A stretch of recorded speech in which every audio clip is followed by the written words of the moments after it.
মুহতারাম হাজিরিন, হজের মৌসুম, আল্লাহর কাছে যদি চোখের পানি জড়ায় কাঁদেন, অবশ্যই আল্লাহ পাক রব্বুল আলামিন আপনাদেরকে হজ করার সুযোগ দিবেন।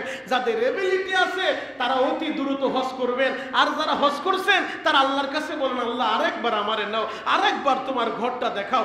আর যাদের এবিলিটি নাই, আপনারা চোখের পানি জড়ায় কাঁদেন আর বলেন, আল্লাহ আমারে তুমি সেই এবিলিটি দাও যেন আমি বাইতুল্লাহ যাইতে পারি, আমিও আরাফার ময়দানে হাজির বেশ দইরা, আমিও পাগলের বেশ দইরা, দুইটা সেলাই বিন ইহরামের কাপড় বইরা আসমানের দিকে তাকায় তাকায় বলতে পারি, লাব্বাইক আল্লাহুম্মা লাব্বাইক, লাব্বাইক লা শারীকা লাকা লাব্বাইক, ইন্নাল হামদা ওয়ান নি'মাতা লাকা ওয়াল মুলক লা শারীকা লাক। আল্লাহ হাজির বেশে তুমি আমারে কবুল করো, আল্লাহ হাজির বেশে তুমি আমারে কবুল করো। আল্লাহর মুখ কাছে চাওয়ার মতো চাইলে অবশ্যই পাওয়া যায়। কথা বলেন ঠিক কিনা? আসমানি বড় কোনো গজব দুনিয়াতে আসে নাই, আল্লাহ জমিনকে উল্টায় দেয় নাই। তো সাহাবায়ে কেরাম চোখের পানি জড়ায় কাঁদতেছিলেন, নবী যদি না থাকে তাহলে এই উম্মতের কি উপায় হবে? নবীও চিন্তা করতেছিলেন। তো আল্লাহ নবীকে সান্ত্বনার বাণী শোনায় দিলেন। নবীজির জবানে নবী আবার সাহাবীদেরকে বললেন, আমি না থাকলেও দুইটা জিনিস রেখে যাচ্ছি। ধরেন উদাহরণস্বরূপ আপনাদেরকে বোঝানোর জন্য বলি, একসাথে যদি আমরা কোনো সফরে বের হচ্ছি, হঠাৎ করে আপনার গাড়ির সিটের পাশে আরেকজন এসে একটা ব্যাগ রেখে নিচে নেমে গেল, এখন পরবর্তী লোক আইসা যদি ওই জায়গায় বসতে চায়, লোকজন বলবে ভাই এখানে লোক আছে, যদিও লোক নাই কিন্তু একটা ব্যাগ রেখে গেছে, তার মানে কেমন যেন সে আছে, অতএব এই সিটে বসা যাবে না। নবীজি সান্ত্বনার বাণী শুনাইলেন, আমার সাহাবীরা আমি তো চিরদিন থাকবো না, তবে আমি দুইটা জিনিস রেখে গেলাম, 1 নাম্বার কোরআন, 2 নাম্বার সুন্নাহ। এই দুইটা যদি তোমরা মজবুত ভাবে ধরতে পারো, এই দুইটা ধরলে মনে করো আমি তোমাদের সাথেই আছি। আরো জোরে বলেন। তাহলে সেই কোরআন সুন্নাহ আমাদেরকে আঁকড়ায়া ধরতে হবে, শক্তভাবে মজবুতভাবে এই কোরআন আঁকড়ায়া ধরতে হবে। নবী সাল্লাল্লাহু আলাইহি ওয়াসাল্লাম আমাদের মাঝে চিরদিন থাকবে না, এই বিদায় হজের ভাষণ প্রতিটা মুমিন মুসলমানের জানা দরকার। নবীজি এই ভাষণের ভিতরে সাদা কালোর ভিতরে নবীজি বলেছেন, আজ থেকে সাদার উপরে কালো, কালোর উপরে সাদা, এর কোনো প্রাধান্য থাকবে না। কার বংশ ভালো, কার বংশ খারাপ, কোনো বংশের আহমিকা, কোনো বংশের অহংকারিতা, এগুলা থাকবে না। কারণ আল্লাহ পাকের কাছে বংশের দাম নাই, আল্লাহ পাকের কাছে সাদার দাম নাই, আল্লাহ পাকের কাছে কালোর দাম নাই। আল্লাহ পাকের কাছে একটা জিনিসের দাম, সেটার নাম হলো তাকওয়া। কথা বলেন ঠিক? আল্লাহ দেখে অন্তর, অন্তর আল্লাহ দেখে বান্দার কলব, যে কলবের ভিতরে আল্লাহর ভয় যত বেশি, ওই কলব আল্লাহর কাছে দামি তত বেশি। যে কলবের ভিতরে নবীর ইশক মোহাব্বত যত বেশি, ওই কলব আল্লাহর কাছে তত দামি বেশি। মুহতারাম হাজিরিন, তাহলে হজ যাদের উপরে হজ ফরজ হয়েছে তাদেরকে তো অতি দ্রুত এই ফরজিয়াত আদায় করতে হবে। আল্লাহ না করুক, আল্লাহ না করুক যদি হজ না করে মারা যায়, নবীজি বলছে যার উপরে বাইতুল্লাহ জিয়ারত করা ফরজ হয়ে গেল, হজ ফরজ হইল, হজ না কইরা মারা গেল, সে ইহুদি হয়ে মরল না নাসারা হয়ে মরল, আমি নবী তার জিম্মাদার না, আমি নবী তার জামিনদার না, আমি নবী এই সম্পর্কে জানি না সে ইহুদি হইল না নাসারা হইল। এজন্য যাদের উপরে হজ ফরজ হইছে অতি দ্রুত আল্লাহ যেন আমাদের এই ফরজিয়াত আদায় করার মতো তৌফিক দেয়। চিৎকার মেরে বলেন আমিন। আর যাদের উপরে হজ ফরজ হয় নাই কিন্তু মন চায় বাইতুল্লাহ যাইতে, মন চায় আরাফার ময়দানে খোলা আসমানের নিচে দাঁড়ায় আল্লাহর কাছে চোখের পানি জড়াইতে, মনটায় চায় নবীর রওজার পাশে দাঁড়ায় আবেগ ভরা কণ্ঠ দিয়া চোখ ভরা পানি নিয়ে নবীর সালাম দিতে, এই মনটা যাদের চায় তারা আল্লাহর কাছে দোয়া করেন, আল্লাহ আপনি আমার সামর্থ্য দেন না, আপনি আমার সামর্থ্য দেন, আমি যেন বাইতুল্লাহ যাইতে পারি, আমি যেন হজ করতে পারি। আল্লাহ আপনি চাইলে কোনো কিছুই অসম্ভব না, আপনি চাইলে সবই সম্ভব, আপনার হুকুম ছাড়া একটা গাছের পাতাও নড়ে না। আল্লাহ আপনি তো কত মানুষের আপনার ঘরে নেন, আপনি কি আমি নালায়েকরে নিতে পারেন না? আপনি কি আমি অদমরে নিতে পারেন না? একবার হইল বাইতুল্লাহ দেখান। এই হজের মৌসুমে সারা পৃথিবী থেকে আল্লাহর মেহমানের আল্লাহর ঘরের দিকে যায়, আপনার দিলটা কি কাঁদে না? আপনার দিলটা কি ব্যথিত হয় না? আপনার দিলটা কি অনুতপ্ত হয় না যে আমি একটু হাজিরা দিতে চাই? আমিও চাই আমার শরীরের ভিতরে সেলাইবিহীন 2 টুকরা ইহরামের কাপড় পইরা পাগলের ভেষ ধইরা লাব্বাইক লাব্বাইক বলতে বলতে আমিও সেই বাইতুল্লাহর মেহমান হব, আমিও সেই আরাফার ময়দানে ছুটব, আমিও সেই মিনার মুজদালিফার ময়দানে ছুটব। যদি আপনার মন চায় চোখের পানিতে আল্লাহকে বলেন, অবশ্যই আল্লাহ আপনাকে তার ঘরের মেহমান বানাবেন ইনশাআল্লাহ ইনশাআল্লাহ। আপনাদের সামনে জ্বলন্ত একটা প্রমাণ আমি পেশ করি যে আল্লাহ পাক চাইলে একজন প্রতিবন্ধীরও তো নেয়। আল্লাহ চাইলে বেরিং এর ভিতরে চইলা, আমরা ছোট্টবেলা বেরিং দিয়া কাঠ দিয়ার পরে গাড়ি বানাইতাম, একজনে ধরতো আর একজনে ধাক্কা মারতো, ছোট্টবেলায় খেলা করতাম। তা আপনারা হয়তো বুঝলেন বেরিং দিয়া কাঠ, বাচ্চারা কাঠ মাইরা গাড়ি বানায়। তো এরকম বেরিং এ চড়াও অনেক আল্লাহর পাগলদেরকে আল্লাহ নিয়ে যায়। এরকম বেরিং এ চড়াও অনেকের দেখে বাইতুল্লাহ তাওয়াফ করে। তো তাদেরকে আল্লাহ নিতে পারলে আপনারে তো আল্লাহ সুস্থ রাখছে, আপনি তো হাইটা হাইটা তাওয়াফ করতে পারেন। কত আল্লাহ পাকের বান্দাদেরকে দেখি যারা হাঁটতে পারে না, আরেকজনের কাঁধের উপরে চড়া এরপরে তাওয়াফ করে। এইরকম মানুষেরও তো আল্লাহ নাই, অসুস্থ মানুষেরও তো আল্লাহ নাই। তো আল্লাহ তো আপনারে সুস্থ রাখছে, আপনি তো হাঁটতে পারেন। আপনি আল্লাহকে কেন বলেন না যে আল্লাহ অসুস্থ বান্দারে নিতে পারো, প্রতিবন্ধীরে নিতে পারো, আমারে তো সুস্থ রাখছো, আমার হাতও দিছো, পাও দিছো, আমার দুইটা চোখও দিছো। আল্লাহ তুমি কি পারো না এ চোখটারে নিয়া তোমার ঘরটা দেখাইতে? তুমি কি পারো না এ পা দুইটা দিয়া যেন আমি তোমার মাথাটা ঘুইরা ঘুইরা তাওয়াফ করতে পারি? তুমি কি পারো না আমার এই জবানটা দিয়া যেন হাজরে আসওয়াদে চুম্বন করতে পারি, তোমার ঘরের কালো গিলাপের সাথে আমার ঠোঁটটা লাগাইতে পারি? তুমি কি পারো না? যদি আল্লাহর কাছে চাওয়ার মতো চাওয়া যায় তাইলে সবই পাওয়া যায়। জ্বলন্ত একটা প্রমাণ আপনাদের সামনে আমি তেলাওয়াত করতে চাই, আপনাদের সামনে আমি উপস্থাপন করতে চাই। আল্লাহ পাক জগৎ বিখ্যাত একজন ওলিয়ে কামেল ছিলেন মালিক ইবনে দিনার রহমাতুল্লাহ আলাই। মালিক ইবনে দিনার রহমাতুল্লাহ আলাই এই হজের মৌসুমে রাস্তা দিয়ে চলতেছিলেন, তিনি হঠাৎ করে নজর করে দেখে একজন প্রতিবন্ধী ওই রকম বেয়ারিং এর গাড়ি বানায়া একজন প্রতিবন্ধী আল্লাহর ঘরের উদ্দেশ্যে রওনা দিচ্ছে। আরো আসতে বলে, প্রতিবন্ধী যার পা দুইটা নাই, দুইটা পা নাই, সেই প্রতিবন্ধী বেয়ারিং এ চইলা টায়ারের গাড়ির ভিতরে চইলা আল্লাহর ঘরের দিকে ছুটছে। তো মালিক ইবনে দিনার রহমাতুল্লাহ আলাই দেখার সাথে সাথে সালাম দিছে, জিজ্ঞেস করে কোথায় যাও? বল আমি বাইতুল্লাহ যাব, আমি হজ করার জন্য। তা কেউ যদি হজে যায় এই কথা শুনলে স্বাভাবিকভাবে মানুষ তার সাথে মুসাফা করে, তারে হাদিয়া দেয়, বাড়িতে একবেলা খাবার খাওয়ায়, মেহমানদারি করায়, আর বলে আমার জন্য একটু দোয়া কইরো। কারণ যদি কেউ শুনে কেউ হজে যায় স্বাভাবিকভাবে তার কাছ থেকে সবাই দোয়া চায়। নবীজি শিক্ষা দিছে যারা হজে যায়, হজ থেকে আসে, তাদের কাছ থেকে দোয়া চাও। তো মানুষ তাদেরকে মেহমানদারি করে, তাদেরকে হাদিয়া দেয়। তো মালিক ইবনে দিনার রহমাতুল্লাহ আলাই প্রতিবন্ধী আল্লাহর বান্দাকে বলতেছে, ও আল্লাহর বান্দা, তুমি যেহেতু হজে যাচ্ছ, তুমি যদি অনুমতি দাও আমি তোমার একবেলা মেহমানদারি করাইতে চাই, আমি একটু তোমার কাছ থেকে দোয়া নিতে চাই। তো এই প্রতিবন্ধী আল্লাহর বান্দা বলতেছে, হুজুর শুনেন, আপনার বাড়িতে মেহমানদারি যে আমি করব এই সময়টুকু আমার কাছে নাই, এই সময় আমি অনেক রাস্তা পাড়ি দিতে পারবো। তো মালিক ইবনে দিনার রহমাতুল্লাহ আলাই বললেন, ও আল্লাহ পাকের বান্দা শোনো, তুমি যদি চাও আমার বাড়িতে মেহমানদারি করায়া, আমার ঘোড়ার গাড়িতে চড়ায়া আমি তোমার রাস্তাটা আগায় দিব যাতে তোমার সহজ হয়। তখন ওই প্রতিবন্ধী হাজী সাহেব বলতেছে, হুজুর আমি আপনার কাছে জানতে চাই, কোনো আসামি মালিকের কাছে যাবে, এই সময়ে কোনো আসামি যদি মালিকের কাছে যায়, মহাজনের কাছে যায়, আসামি কি ঘোড়ার গাড়িতে চইলা যায় নাকি আসামির মতো অপরাধীর মতো কান ধইরা এরপরে যায়? তো আপনি আমার এই ঘোড়ার গাড়িতে নিয়ে যাইবেন, আমি তো আসামি, আমি তো কান ধরে ধরে আল্লাহর কাছে যাইতে চাই যে আমি পাপী, আমি অপরাধী, আল্লাহর কাছে ক্ষমা নিতে যাব। আমি ঘোড়ার গাড়িতে চইলা এইরকম শান সংকট নিয়া আমি তো আল্লাহর কাছে গেলে তো আল্লাহ আমারে মাফ করবে না। এজন্য আপনার বাড়িতে মেহমান হইয়া এতটুকু সময় নষ্ট করার মতো সময় আমার কাছে নাই। এই কথা শুই না মালিক ইবনে দিনার রহমাতুল্লাহ আলাইহির দিলের পরিবর্তন চলে আসছে। আর এ তো যেমন তেমন পাগল না, এ তো আল্লাহর সাথে সরাসরি যোগাযোগ, এ তো আল্লাহর পাগল, এ তো দুনিয়ার কারো পাগল না।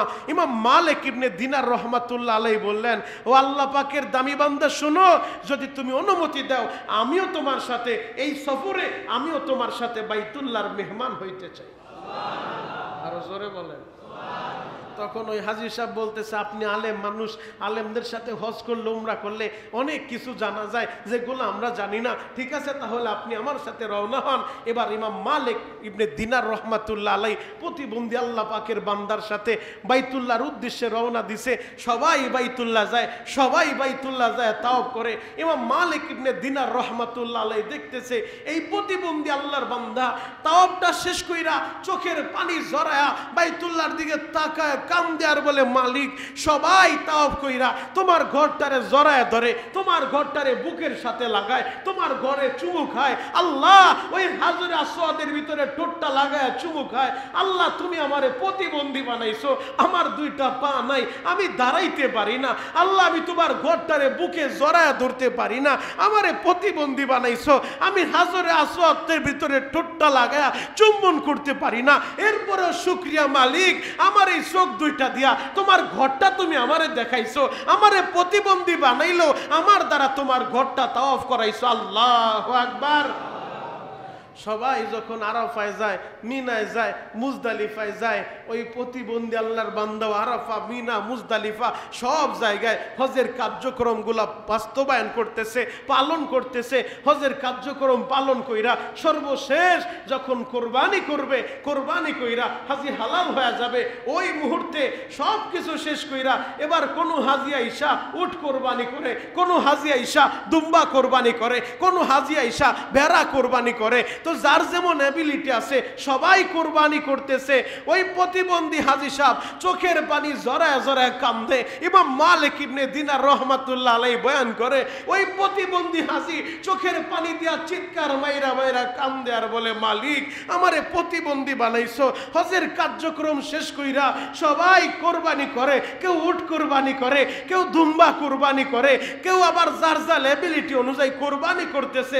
আল্লাহ আমার সেই সামর্থ্য নাই যে আমি একটা খাসি কোরবানি করব, আমার সেই অ্যাবিলিটি নাই যে আমি এখন কোরবানি করব। আল্লাহ সেই পাথেও নিয়েও আমি আসি নাই, আমি প্রতিবন্ধী মানুষ, আমি তোমার ঘর দেখার লাইগা আসছি, আমার উপরে হজ ফরজও না, এরপরও তোমার ঘরটা দেখতে আমার মনটা ছুঁইটা গেছে। আমি তোমার ঘর দেখছি, আমারে তোমার ঘর দেখাইছো, আমারে আরাফায় নিছো, আমারে মিনায় নিছো, আমারে মুজদালিফায় নিছো, আমারে জামরায় নিছো। আল্লাহ এখন কোরবানির টাইম আসছে, আমি কি কোরবানি করব? ও মালিক তুমি যদি কবুল করো, আমি আমার গর্দানটা দিতে চাই, আমি আমার এই কোরবানি করতে চাই, তুমি আমারে কবুল কইরা নাও। আমি প্রতিবন্ধী, তোমার রাস্তা আমার নিজেরই কোরবানি করতে চাই। আল্লাহু আকবার। একজন প্রতিবন্ধী যার দিলের ভিতরে আবেগটা কত ছিল, যার দিলের ভিতরে প্রেম আর ভালোবাসা কত ছিল যে আমি আমার নিজেকে কোরবান করে দিব আল্লাহর রাস্তায়, আল্লাহ যেন আমার এই কোরবানিটা কবুল করে নেয়। তো বর্তমান সময়ে আমি আমার যুবকদেরকে বলতে চাই, এদেশের ভিতরে বহু যুবক ভাইয়েরা রয়েছে, এদেশের ভিতরে বহু ইসলাম প্রেমিক নবী প্রেমিকেরা রয়েছে, যারা সামর্থ্য নাই, কিন্তু সামর্থ্য না থাকলেও যখন দেখে দেশের ভিতরে কেউ ইসলামের বিরুদ্ধে কথা বলে, যখন দেখে কেউ কোরআনের বিরুদ্ধে আইন পাশ করতে চায়, সে যত বড় ক্ষমতাশালী হোক না কেন, বাংলাদেশের ইতিহাসে এটাই প্রমাণ করে এদেশের তাওহীদি মুসলমান, এদেশের যুবকেরা, এদেশের আপামর জনসাধারণ, এদেশের মুসল্লি ভাইয়েরা তাদের সাধ্য অনুযায়ী রাস্তায় নেমে যায়, নবীর পক্ষে, ইসলামের পক্ষে গর্দান দিতে চায়। এরপরও কোরআনের বিরুদ্ধে, ইসলামের বিরুদ্ধে কোনো আইন বাংলার জমিনে পাশ করতে দিবে না। কথা বলেন ঠিক কিনা? নারী কমিশন যে গঠন হয়েছে, অতি দ্রুত যদি এটার পরিবর্তন না করে, তাহলে বাংলাদেশের ধর্মপ্রাণ মুসলমান কোরআনের বিরুদ্ধে আইন হবে, কোনো মুসলমান মেনে নেবে না। মুসলমান গর্দার দেওয়ার জন্য, মুসলমান নিজের জীবন দেওয়ার জন্য রাস্তায় নেমে যাবে। কথা বলেন ঠিক কিনা? মুহতারাম হাজিরিন, হজের মৌসুম, আল্লাহর কাছে যদি চোখের পানি জড়ায় কাঁদেন, অবশ্যই আল্লাহ পাক রব্বুল আলামিন আপনাদেরকে হজ করার সুযোগ দিবেন। যাদের এবিলিটি আছে তারা অতি দ্রুত হজ করবেন, আর যারা হজ করছেন তারা আল্লাহর কাছে বলেন, আল্লাহ আরেকবার আমারে নাও, আরেকবার তোমার ঘরটা দেখাও।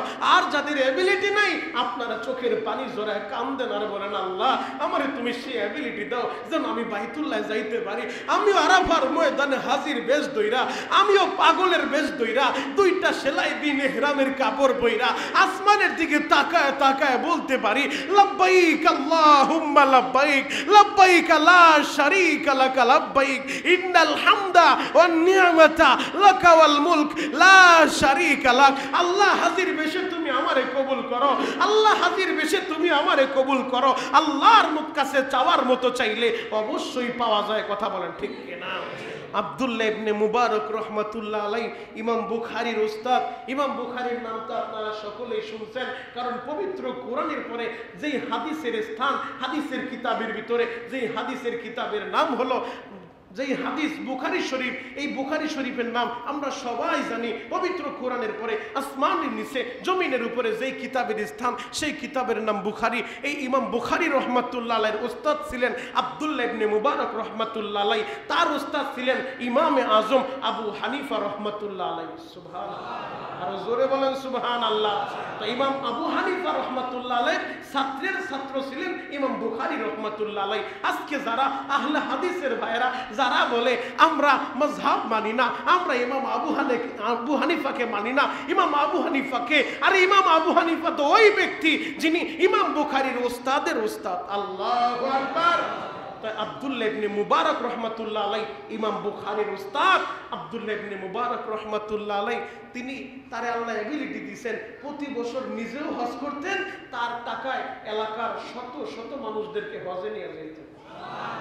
আর আসতে বলে যাদের সামর্থ্য আছে আমার ভাইরা তারাও যায়, আবার অনেকের নিয়ে যায়। আমি যখন বয়ান করতেছিলাম এই গত বছর, সে আমাদের শরীয়তপুর নড়িয়ার সাবেক যে মেয়র শহীদুল ইসলাম বাবুরারি, ওই ভাই বয়ান দেখবে, বাবুরারি ভাই, তিনি আমার এই বয়ান শুই না, তিনি এরাদা করছে প্রতি বছর তার এলাকার ভিতরে, তার ওয়ার্ডের ভিতরে, তার মহল্লার ভিতরে সব আলেমদেরকে জমায়েত কইরা একত্রিত কইরা এরপরে লটারির মাধ্যমে প্রতি বছর 2 জন 4 জন কইরা তিনি তার এবিলিটি অনুযায়ী ইমামদেরকে আল্লাহর ঘর দেখায়। সুবহানাল্লাহ।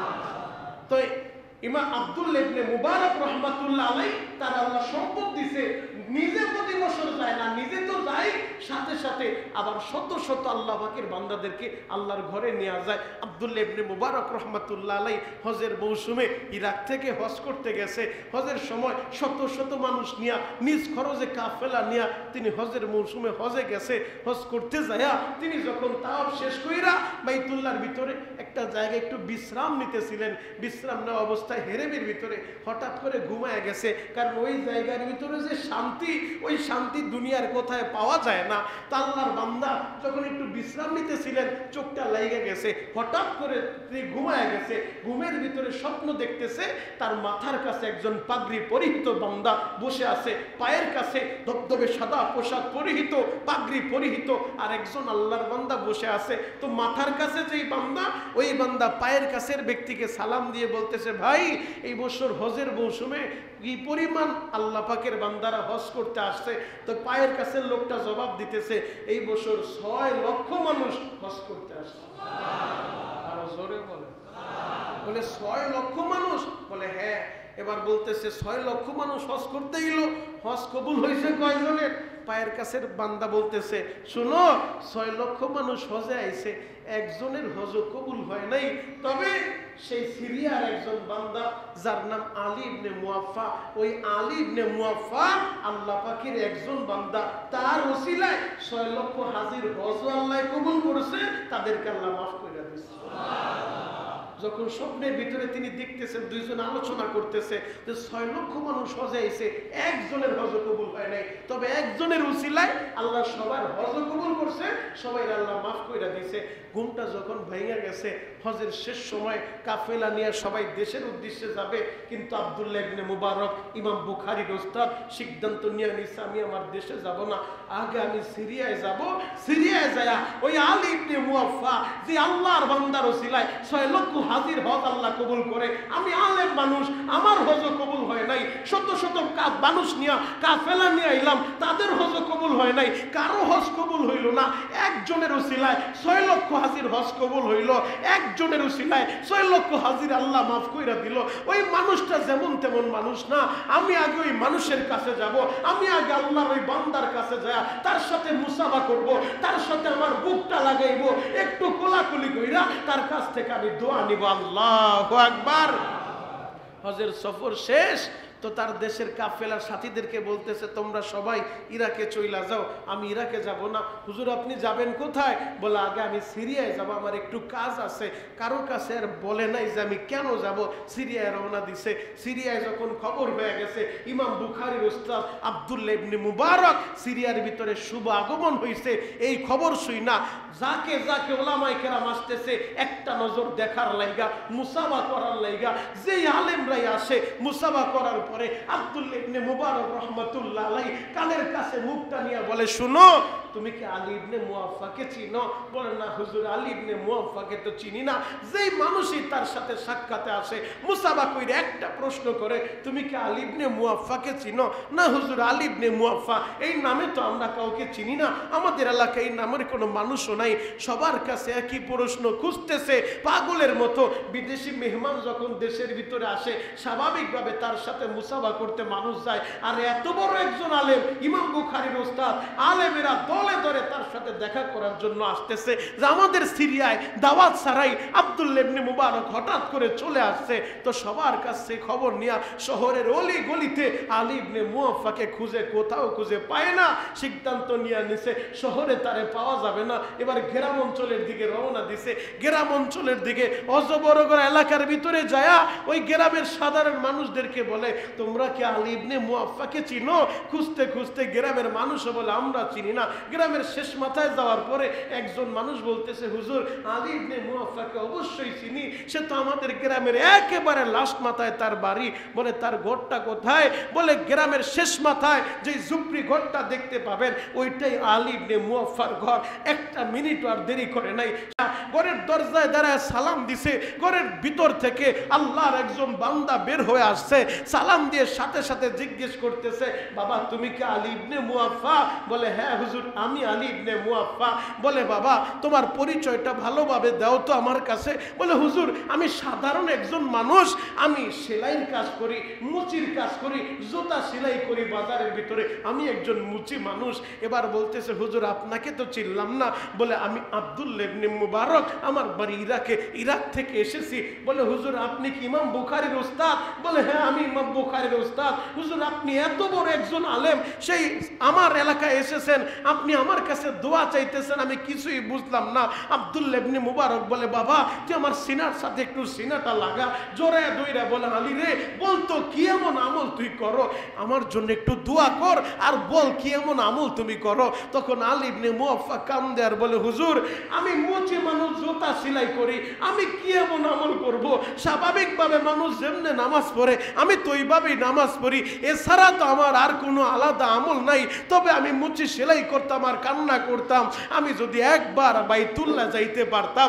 এই নিয়ত কইরা আমি দিনের বেলা দুপুর পর্যন্ত, সকাল থেকে দুপুর পর্যন্ত যেই পরিমাণ টাকা কামাই করতাম এই টাকা দিয়া আমার সংসার চালাইতাম, আর বিকেল বেলা যেই কাজ করে যেই টাকা পাইতাম ওই টাকাটা আমি আলাদা করে রাখতাম হজ করার জন্য। সুবহানাল্লাহ, আরো জোরে বলেন। যে আমি গরিব মানুষ, আমি কেমনে হজে যাবো, এজন্য বিকালবেলা টাকাগুলো জমা করে রাখতাম। বলে বাবা তুই সাধারণ কোনো মানুষ না, তোর আরো কিছু স্পেশাল আমল আছে, বলতো কি এমন আমল আছে? আমি স্বপ্ন দেখছি, আল্লাহ আমারে স্বপ্ন দেখাইছে, তোর কারণে আল্লাহ পাক রব্বুল আলামিন 6 লক্ষ হাজির হজ কবুল করছে। এই কথাটা যখন বলছে আলী ইবনে মুয়াফফা চিৎকার বাইরা কান্দে আর বলে হুজুর যেহেতু আপনি এই কথা বলতেছেন, গোপন দেখেছিলাম একটা কথা কাউকে বলি নাই, আর সইতে পারি না আপনার আমি শোনায় যাই। আমি হজ করার নিয়ত কইরা যে টাকা জমাইছিলাম কাফেলায় মুআল্লিম সাহেবের কাছে নামও লেখাইছিলাম যে আমিও হজে যাব। হজে যাওয়ার আগের দিন কিছু টাকাও আমি জমা দিয়েছিলাম, হজে যাওয়ার আগের দিন আমার সব কিছু রেডি করে ফেলছি, আমি সকালবেলা হজে চইলা যাব। হুজুর হঠাৎ কইরা গভীর রাত্রি বেলা আমার বিবিও অসুস্থ, তো আমার বিবি হঠাৎ করে গভীর রাত্রে বলতেছে স্বামী গো মনে হয় আমি আর বেশি দিন বাঁচবো না, তবে আমার এই গভীর রাত্রে কেন যেন গোশত খাইতে মন চাইতেছে, আপনি একটু গোশতের ব্যবস্থা করেন না। বলে বিবির এই গভীর রাত্রে গোশত কোথায় পাবো, হয়তো সকালবেলা পাবো, কিন্তু বিবি বলতেছে স্বামী গো আমার মনটা মানে না, আমার মন চাইতেছে একটু গোশত খাওয়ার জন্য, আপনি একটু ব্যবস্থা করে দেন না। আমি চিন্তা করলাম সকালবেলা হজে চলে যাব, এই গভীর রাত্রে বিবি আবদার করছে, আমি এই নিয়ত কইরা দেখি ব্যবস্থা করা যায় কিনা। আমি ঘর থেকে বের হইলাম, হাঁটতে হাঁটতে দেখি বাগানের ভিতরে একটা ঘরের ভিতর থেকে গোশতের ঘ্রাণ আসতেছে, রান্না চলতেছে। আমি নিয়ত করে ওই বাসার কাছাকাছি গেলাম। আমি যাই বললাম, মাগো মনে হচ্ছে ঘ্রাণ শুনে আপনার বাসায় এই গভীর রাতে গোশত রান্না হচ্ছে। ও মা, যদি আপনার বাসা থেকে একটু গোশত আমাকে দিতেন, আগামীকাল সকালবেলা আমি আবার পৌঁছায় দিব। কারণ গ্রাম অঞ্চলে আমরা দেখেছি অনেক সময় এক ঘরের মানুষ আর এক ঘর থেকে এক প্লেট ভাত আনে, বলে একটু ভাত দেন, আমার 1 কেজি চাল দেন, উধার দেন, ধার দেন, আবার আপনারা পরিশোধ করে দিব। শহরের ভিতরে যদিও এগুলা নাই, কিন্তু গ্রাম অঞ্চলে একটা সময় ছিল, এখন এই চলন উঠা গেছে। এক সময় মানুষের কাছ থেকে 1 কেজি চাউলাই না, এরপরে 1 প্লেট ভাত আই না, একটু তরকারি আই না, মোটামুটি চালায় দিত। আবার তার যখন হইতো সে আবার পরিশোধ করতো। বলে, মাগো যদি আপনি আমার একটু গোশত দিতেন, আমি সকালবেলা আবার আপনারে পৌঁছায় দিব। তখন ওই মহিলা বলতেছে, বাবা রে, তুমি তো হজে যাইবা, তোমার জন্য এই গোশত হালাল না হারাম? কিন্তু আমাদের জন্য হালাল। তখন আমার মনের ভিতরে প্রশ্ন জাগলো, আমার জন্য হারাম, তার জন্য হালাল, ব্যাপারটা তো বুঝলাম না। ওমা, আপনি কি বলতে চান? তখন ওই মহিলা বলে, বাবারে তুমি হজে যাইবা, আমি যাই না শুই না, এই হারামটা আমি তোমারে খাওয়াইতে পারি না। মা, হারাম হলো কিভাবে? বলে, বাবা আমার স্বামী নাই, তুমি তো জানো, আমার সন্তানগুলা ক্ষুধার যন্ত্রণা সইতে না পাইরা বেশ কিছুদিন যাবত আমি ওদের কাছে কোনো খাবারে উপস্থাপন করতে পারি না, কোনো খাবার পরিবেশন করতে পারি না। আমার বাচ্চাগুলো, ছোট ছোট বাচ্চাগুলা ক্ষুধার যন্ত্রণায় ছটফট করতেছিল। আমি বাধ্য হইয়া ঘর থেকে বের হইয়া আমি যখন দেখলাম আমাদের খালের পাশ দিয়া একটা মরা গরু ভেসে যাইতেছিল, আমি মরা গরুর গোশত থেকে, রান থেকে কিছু গোশ কাইটা নিয়ে আসছি, রান্না করে বাচ্চাদের মুখে দিব। আমি জানি মরা গরুর গোশ মুসলমানের জন্য হারাম, কিন্তু এই মাসালাও আমি জানি, যদি কোনো উপায় না থাকে বাধ্য হইয়া জীবন বাঁচানো তখন ফরজ। আমি ওই মাসালার দিকে লক্ষ্য কইরা যে আমার বাচ্চাদের কান্না আমি আর সইতে পারি না, এজন্য মরা গরু থেকে আমি একটু গোশত আনছি। আর তোমার তো আল্লাহ এবিলিটি দিয়েছে, তুমি বাইতুল্লাহ যাইবা, আমি যাই না শুই না মরা গরুর গোশত তোমারে খাওয়াইতে পারি না। এই কথাটা শুই না, এই কথা শোনার সাথে সাথে ওই মুচি আল্লাহর দামি বান্দা আলী ইবনে মুয়াফফা একটা দৌড় দিয়া বাসায় চলে আসছে। বাসার ভিতরে আইসা সে যে সকালবেলা হজে যাবে, টাকা পয়সা যা কিছু জমা করছে, ওই টাকার পুটলিটা দইরা সব কিছু নিয়ে ওই আল্লাহর বান্দির বাড়িতে চইলা গেছে। দরজার সামনে দাঁড়ায় চোখের পানি ছেড়ে কান্দে আর বলে, মা গো, এই নেন আপনার আমি টাকা দিয়া গেলাম, বাজার সদাই দিয়া গেলাম, এই টাকা দিয়া বাচ্চাদের বাজার কইরা আপনি খাওয়ায়েন, এরপরও মরা গরুর গোশ বাচ্চাদেরকে খাওয়ায়েন না। এই কথা বললে আমি সব কিছু দিয়া বাসায় চলে আসলাম। এখন আমার মনে পড়ছে আমি তো সকালবেলা হজে যাব, কাফেলা রেডি হয়ে গেছে, আমিও নাম লেখাইছি। এখন যদি হজে যাইতে না পারি, আমি মানুষের সামনে মুখ দেখাবো কিভাবে? সবার কাছ থেকে বিদায় নিছি, দোয়া নিছি, আমার অবস্থাটা কি হবে? সবাই ঘর থেকে বের হয়ে হজে গেছে। হুজুর আমি হজে যাই নাই। কই গেছিলা? বলে, হুজুর আমি ঘর থেকে বের হয়ে জঙ্গলায় চইলা গেছি। যেই কয়দিন হজের দিন আমি আর জনসম্মুখে আসি নাই, আমি জঙ্গলে জঙ্গলে ঘুইরা ঘুইরা সেজদায় পড়ে চোখের পানি ঝরাইছি। আল্লাহ, একজন মানুষ অসহায় বান্দা, অসহায় মানুষের দেখা আমি আমার হজের টাকাগুলো সব দান করে দিছি। যদিও আমার উপরে হজ ফরজ না, আল্লাহ আমি আমার এবিলিটি অনুযায়ী যে টাকাগুলো জমাইছিলাম আমি তারে দান করে দিছি। এখন হজের সময় আমি হজে না গেলে মানুষ আমারে খারাপ বলবে যে তুমি না হজে যাইবা।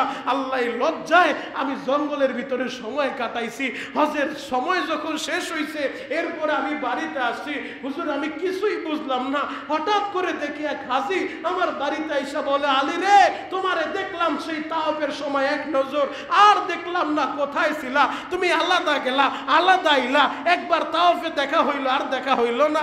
আরেকজন এসে বলতেছে, আলী রে, তোমারে দেখলাম আরাফার ময়দানে জাবালের রহমতের পাশে, এরপরে আর দেখলাম না। আরেকজন এসে বলতেছে, তোমারে মিনায় এক নজর দেখছিলাম, আর তো দেখলাম না। হুজুর আমি কারো প্রশ্নের কোনো জবাব দেই না, আমি শুধু তাদের কথাগুলো শুনতেছিলাম। বলে কি, আমি তো হজে গেলাম না, আমি আরাফায় গেলাম কখন, আমি মিনায় গেলাম কখন, মাতাফে গেলাম কখন। আরেক হাজি এসে বলে আলী রে তোমারে জামরায় দেখলাম, এরপরে তো আর দেখলাম না। হুজুর সর্বশেষ গতকাল বিকাল বেলা এক হাজি আমার বাড়িতে এসে বলে আলী রে তুমি আর আমি একসাথে রিয়াজুল জান্নায় ঢুকলাম, রিয়াজুল জান্নায় নামাজটা পড়া, এরপরে তুমি যে আমার কাছে এই টাকার ব্যাগটা দিয়া তুমি যে আমারে বললা একটু পরে আমি আসতেছি, আর তোমারে খুঁজা পাইলাম না, দেশে চলে আসলাম, তোমার আমানতের মাল নিয়ে আমি পেরেশান, যদি একটা আমানতের কোনো খেয়ানত হয়ে যায়, এই নাও তোমার টাকাগুলা তোমার কাছে রাখো। হুজুর আমি কিছুই বুঝলাম না, আমি টাকাগুলাও রেখা দিলাম। গভীর রাত্রে ঘুমাইছিলাম, মদিনার নবী হাতটা বাড়ায় বলে আলী রে আমার অসহায় একজন উম্মতের খবর তুই নিছো, বাইতুল্লাহ আসো নাই, আমি মদিনার নবী তোর জন্য হাদিয়া পাঠায় দিলাম। আল্লাহু আকবার। আলী ইবনে মুআফফার এই কথা শুনা ইমাম বুখারীর উস্তাদ আব্দুল্লাহ ইবনে মুবারক রাহমাতুল্লাহ আলাইহি চোখের পানি জড়ায় কান্দে, আর আলীরে বুকে নিয়ে বলে আলী রে তুই আমার জন্য দোয়া করিস, আল্লাহ তোর এই দানের বদৌলতে তুই যে দান করছো তোর নিয়তেও ভেজাল ছিল না, তুই বাইতুল্লাহ যাবি, যদিও তুই যাইতে পারো নাই, আল্লাহ তোর এই নিয়তের বদৌলতে হয়তো আল্লাহ তোর মাধ্যমে এই 6 লক্ষ হাজির হজ কবুল করছে, আল্লাহ তোরও মাফ কইরা দিছে। আল্লাহু আকবার। এজন্য চাওয়ার মতো চাইলে আল্লাহর কাছে পাওয়া যায়। আমার যুবক ভাইরা, ও আমার দাড়ি পাকা আব্বা জানেরা, ও আমার মুরব্বী বাবাজিরা, তাহলে আপনাদেরকে বলবো হজের মৌসুমে আল্লাহর কাছে দরখাস্ত দেন না, মাওলা হে একবার হইলো আমাদেরকে বাইতুল্লাহ দেখাও, গলা ফাটে একটা ডাক দেন তো ইয়া আল্লাহ, আরো জোরে ডাক দেন ইয়া আল্লাহ। আল্লাহ আমাদের সবাইকে একবার হইলো বাইতুল্লাহ দেখার সুযোগ দেন, সবাই বলেন আমিন। আল্লাহ একবার হলো নবীর রওজা দেখার সুযোগ দেন, সবাই বলেন আমিন। একবার হলো আল্লাহ আপনি আমাদেরকে রিয়াজুল জান্নায় যাওয়ার সুযোগ দেন, সবাই বলেন আমিন। আল্লাহ পাক রব্বুল আলামিন যেন আমাদের সবাইকে মক্কা মদিনা না দেখে হজ না করে, একজনকেও কবরের ডাক যেন না দেয়, এজন্য আল্লাহর কাছে চাওয়ার মতো চাইলে পাওয়া যায় কি যায় না? আরো জোরে বলেন যায় কি যায় না? তাহলে আল্লাহর কাছে সবাই চান তো ইনশাআল্লাহ, হজ করার নিয়ত আছে তো ইনশাআল্লাহ। আল্লাহ পাক রব্বুল আলামিন আমাদের সবাইকে হজ্জে মাবরুর নসিব করুক, কবুল হজ নসিব করুক, সবাই বলেন আমিন। আর যে হাজিরা হজ করছে আমরা তাদের জন্য দোয়া করি আল্লাহ তাদেরকে বারবার যাওয়ার সুযোগ দেব। আর যেই চোখ মক্কা দেখে নাই, মক্কার ওই কাবা ঘরের কালো গিলাপ দেখে নাই, মদিনার সবুজ গম্বুজ দেখে নাই, আমি তো বলি ওই চোখ দুনিয়ার কোনো স্বাদই পায় নাই। আল্লাহ এই সমস্ত চোখগুলোকে, যেই চোখ দিয়ে আমি গুনাহগারের দিকে তাকায় আছে, এই চোখগুলোকে আমি সহ আমাদের সবাইকে বারবার এই চোখ দিয়া ওই কাবার কালো গিলাপ, মদিনার সবুজ গম্বুজ বারবার দেখার সুযোগ দান করবেন। চিৎকার মেরে বলেন আমিন। মুহতারাম হাজিরিন, এই হজের মৌসুমে আমরা সবাই মা বাবার জন্য দোয়া করব, মুরব্বীদের জন্য দোয়া করব, আর আপনাদের কাছে এই মসজিদ মাদ্রাসার জন্য স্পেশাল দোয়া চাই। আল্লাহ যেন আপনাদের এই মসজিদ মাদ্রাসা কিয়ামত পর্যন্ত কবুল করে, সবাই বলেন আমিন। আপনারা সবাই সহযোগিতা করছেন, অনুদান দিছেন, আপনাদের দানের বদৌলতে এত সুন্দর একটা মসজিদ, সুবাদ্দা পূর্বপাড়া কেন্দ্রীয় জামে মসজিদ, আজকে এত সুন্দর একটা পরিবেশ হয়েছে। তো এই মসজিদের জন্য সবাই দোয়া করেন তো ইনশাআল্লাহ। আপনাদের জন্য একটা কমিটির পক্ষ থেকে একটা মেসেজ আপনাদেরকে আমরা পৌঁছে দিতে চাই। আমাদের কমিটির সভাপতি হাজী মোহাম্মদ আক্তার হোসেন সাহেব এবং হাজী আলী হোসেন সাহেব তাদের পরিবারের পক্ষ থেকে যে শবে বরাতের রাতে একটা ওয়াদা দিয়েছিলেন, তারা যে আমাদের মেন একটা গেট তারা করে দিবেন, যেটা প্রায় 7 লক্ষ টাকার মতো বাজেট ছিল। তা আলহামদুলিল্লাহ হাজী আক্তার হোসেন সাহেব এবং আলী হোসেন সাহেব তাদের পরিবারের পক্ষ থেকে তারা জিম্মাদারি নিচ্ছে, পুরা গেটটা তারা করে দিবে। আজকে কমিটির পক্ষ থেকে আপনাদের দাওয়াত হলো, আপনারা জুমার নামাজের পরে সবাই একটু মাঠে দাঁড়ায় কোন জায়গাটা দিয়ে গেট করলে আপনাদের সকলের পরামর্শ নিয়ে এই কাজটা করতে চায়, কোন জায়গা দিয়ে করলে সহজ হয়, আপনারা একটু জায়গাটা সবাই একটু নির্ধারণ করে দিবেন, দেখায় দিবেন। এজন্য জুমার পরে সবাই থাকার চেষ্টা করবেন ইনশাআল্লাহ, সবাই বলেন ইনশাআল্লাহ। আরেকটা শুভ সংবাদ, মসজিদ এত সুন্দর হয়েছে, গেটও হইল, তাহলে তো মসজিদ খুব সুন্দর একটা পরিবেশ হয়ে গেল। এরপরেও কিন্তু আরেকটা স্বপ্ন, দাপে দাপে একসাথে তো আর সম্ভব না, আরেকটা স্বপ্ন কিন্তু আমাদের সবারই, যেহেতু এটা কেন্দ্রীয় মসজিদ, একটা মিনারের তো দরকার আছে। কথা বলে কি জোরে বলে? মসজিদের সৌন্দর্য বাড়ে মিনারের মাধ্যমে, তো একটা মিনারেরও তো দরকার। তো সেই মিনারের চিন্তা ভাবনা কইরেই কিন্তু আমাদের এখানে পাইলিংও ভালোভাবে করা হয়েছে, 7 তলা ফাউন্ডেশন দিয়া আবার মিনারের জন্য। তবে আপনাদের জন্য শুভ সংবাদ হলো, মুফতি পরিবারের পক্ষ থেকে মুফতি জিহাদুল ইসলাম কোচি ভাই আমাদের সেক্রেটারি অ্যাডভোকেট আসাদুল্লাহ আসাদ সাহেবের মাধ্যমে জানাইছেন যে ইনশাআল্লাহ তাদের মুফতি পরিবারের পক্ষ থেকে মুফতি জিহাদুল ইসলাম কোচি ভাই তিনি মিনারটা একাই করে দিলেন। আলহামদুলিল্লাহ বলেন। আল্লাহ মুফতি পরিবারে যারা মারা গেছে কবর জান্নাতের বাগান বানায় দেন, সবাই বলেন আমিন। এবং তিনি বলছেন যে বাংলাদেশের যে কোনো মিনার আপনারা ইনশাআল্লাহ পছন্দ করে আমাদেরকে দেখাইবেন, ওই অনুযায়ী, ওই ফর্মা অনুযায়ী, ওই ডিজাইন অনুযায়ী আমরা করে দিব। যে কোনো মিনার আপনারা দেখাইতে পারেন, তা আপনারা পছন্দ করবেন। তা মুফতি পরিবারের জন্য দোয়া করি। তাহলে মসজিদ মোটামুটি কাজ কমপ্লিটের পথে, যেহেতু দোতলাও হয়েছে, দোতলাও সুন্দর হয়ে গেছে। আমাদের মাদ্রাসাও দোতলা, তৃতীয় তলায় যদিও টিন সেট, ইনশাআল্লাহ মাদ্রাসার গেট হবে। এরপরে সামনে মসজিদের একটা ডিজাইন বাকি আছে, ডিজাইনটা হবে, এরপরে মিনার হবে। তাহলে কাজ মোটামুটি কমপ্লিটের পথে। আল্লাহ কবুল করলে অচিরে ইনশাআল্লাহ মাদ্রাসার তৃতীয় তলার ছাদও হবে ইনশাআল্লাহ। আপনারাই দিবেন, আল্লাহ আপনাদের থেকে কবুল করবে। তো ইনশাআল্লাহ বেশি দিন হয়তো আমরাও বাঁচবো না, কারণ কাজ কমপ্লিট হইলে দুনিয়া ছাড়ার টাইম হয়ে যায়। তবে আমাদেরও সময় দুনিয়া ছাড়ার টাইম হয়ে যাবে, এভাবেই দুনিয়া চলবে। তবে আল্লাহর এই ঘরটা যেন আল্লাহ কিয়ামত পর্যন্ত কবুল করে। তাদের শ্রম অর্থের মাধ্যমে এই ঘর আল্লাহ সাজাইছে, এদের সবাইকে যেন আল্লাহ নাজাত দান করে। চিৎকার মেরে বলেন আমিন, আরো জোরে বলেন আমিন। অনেকে দোয়া চাইছে, আমরা সকলের জন্য দোয়া করব। বিশেষ ইল্লাম তাগফির লানা ওয়া তারহামনা লানাকুনান্না মিনাল খাসিরিন রব্বানা গফির লানা ওয়া লিওয়ালিদাইনা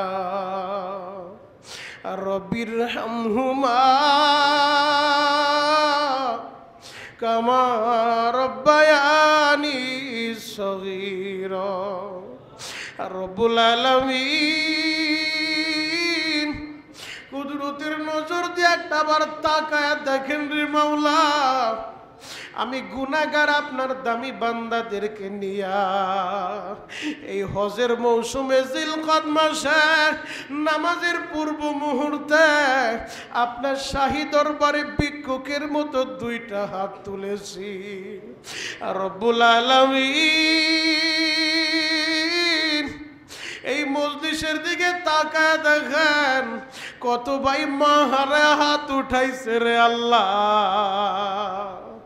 আবার কত ভাই বাবা হারে হাত উঠাইছে রে মালিক। মেহেরবানি করে আম্মাজান আব্বাজানের কবর জান্নাতের বাগান বানায় দেয়। ও দয়ার আল্লাহ, হজের আলোচনা যখন করতেছিলাম আমি তাকায় তাকায় দেখলাম তোমার বান্দারা লেবুর রসের মতো চোখের পানিটা ছাইরা দিছে। আমার ভাইদের মনে কত ব্যথা, হুজুর হজের আলোচনা করেন, আমার তো অ্যাবিলিটি নাই। আমি আল্লাহ গরিব বানাইছে, আমি রিক্সা চালাই, দোকানদারি করি, আমি শ্রমিকের কাজ করি, আমি কেমনে মক্কায় যাব? এরপরেও তো মনটা সুইটা যায় আরাফায় আর মিনা মুজদালিফায়। ও দয়ার আল্লাহ, আমি গুনাহগারের সাথে যারাই হাত উঠাইছে রে মাওলা, এদের সবাইকে একবার হলো হজ নসিব করে দেন। হজ না করে কবরে নিয়েন না রে মালিক। নবীর রওজা না দেখাইয়া একজনেরও কবরে নিয়েন না রে মাওলা। আমার যেই বাইরা হজে গেছে এদের হজগুলো আপনি কবুল করে নেন। আল্লাহ যেই হাজিরা আপনার ঘর দেখছে তাদেরকে আবার দেখার সুযোগ করে দেন।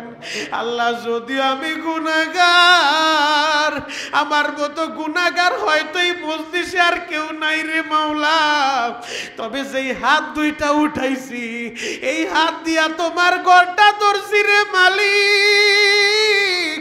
এই হাত দিয়া হাজরে আসদ ধরছি রে মাওলা। কত হাজি হাত উঠাইলো, ওই হাজিদের হাতের দিকে তাকাইয়া আজকের এই মজলিসের দোয়া ফিরায়ও না। আমাদের কাউকে তুমি তারা দিও না রে মাওলা। আল্লাহ সুবাদটা কেন্দ্রীয় মসজিদ কবুল করে নাও। তোমার যেই বান্দারা দান করে এদের দানের খবর ওই মদিনার নবীরে জানা দাও। আল্লাহ তোমার যে পাগলগুলা দান করতেছে আল্লাহ এদের মা বাবারে তুমি মাফ কইরা দাও আল্লাহ। হাজী আক্তার ভাই, আলী ভাই মা বাবার জন্য আল্লাহ তারা গেটটা করে দিবে, তাদের মা বাবার কবর জান্নাতের বাগান বানায় দাও। মুফতি পরিবারের মুফতি জিহাদুল ইসলাম কোচি ভাই মা বাবা হারাইতি, মা বাবার কথা স্মরণ কইরা আল্লাহ মুরব্বীদের কথা স্মরণ কইরা তোমার বান্দাও মিনারটা করে দিবে রে মৌলা।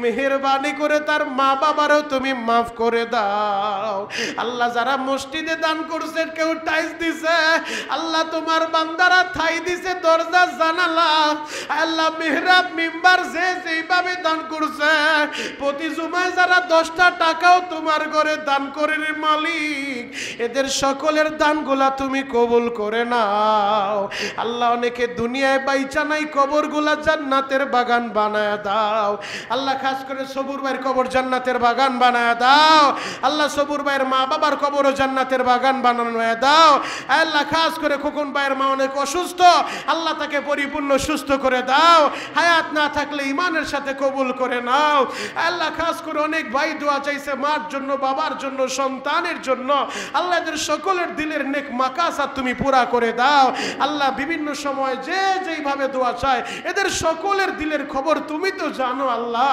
এদের সকলের দিলের খবর তুমি জানো, এদের দিলের খবর উসিলায় আল্লাহ যে যেই নিয়েতে দোয়া চায় দিলের নেক মাকাসাতটা তুমি পুরা করে দাও আল্লাহ। খাস করে আখিরি দরখাস্ত, একবার হইল দয়ার নবী মায়ার নবীর নূরানি চেহারাটা তুমি আমাদের সবাইকে স্বপ্নে যুগে দেখায় দাও। আখিরি দরখাস্ত মালিক, যেই দিন এই দুনিয়া থেকে বিদায় নিয়ে চলে যাব, ওই দিন ওই মুহূর্তে আমাদের সকলের জবানে জারি করে দিও লা ইলাহা ইল্লাল্লাহু মুহাম্মাদুর রাসূলুল্লাহ।